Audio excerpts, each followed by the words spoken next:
पर सभी धर्म प्रेमी सज्जनों, आप लोगों ने सबके सहयोग से ये देव यज्ञ बहुत ही अच्छी तरीके से पूर्ण हुआ। यज्ञ 5 प्रकार का प्रत्येक गृहस्थी को करना चाहिए, यह हमारे ऋषियों ने बताया है। उनमें सबसे पहला यज्ञ वो ब्रह्म यज्ञ है। यह ब्रह्म यज्ञ प्रातःकालीन सभी सूर्य काल से उठकर के पहले अपने ज्ञान के अनुसार जो उस परमपिता परमेश्वर से जुड़ करके अपनी भावना के अनुसार उससे जुड़ता है, उसी का नाम ब्रह्म यज्ञ है।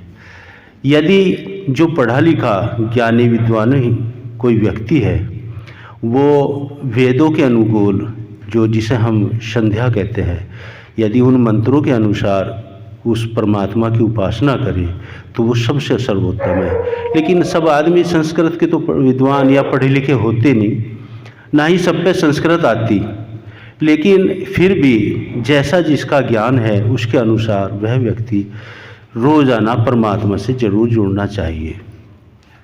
कुछ लोग समाज में हम देखते हैं कि वे उनके जो इष्ट हैं वे भगवान शंकर हैं, जिसे भोला भी कहें। कुछ के माँ भी हैं, जिसे दुर्गे के 9 रूप बताए गए, उनसे भी जुड़े हुए हैं। अब अपनी हर भक्त की अब अलग अलग श्रद्धा है।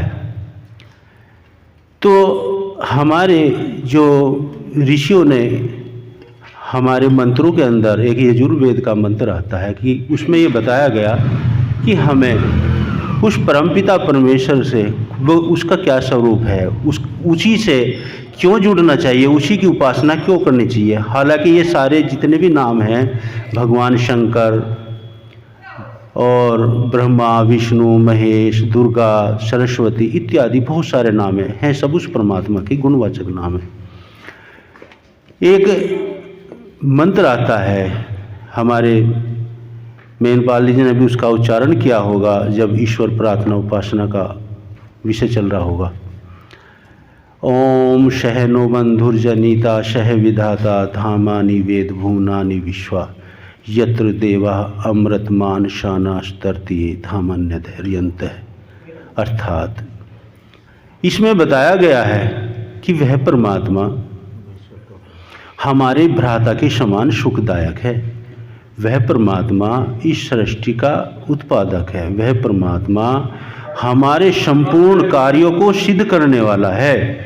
वह परमात्मा हमारे सारे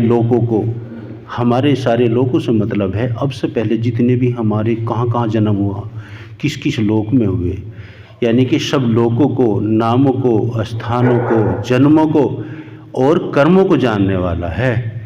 वह परमात्मा नित्यानंद युक्त है। वह परमात्मा मोक्ष स्वरूप है, जिसके अंदर सभी विद्वान लोग अंत में मोक्ष को प्राप्त होकर के स्वेच्छापूर्वक विचरते हैं।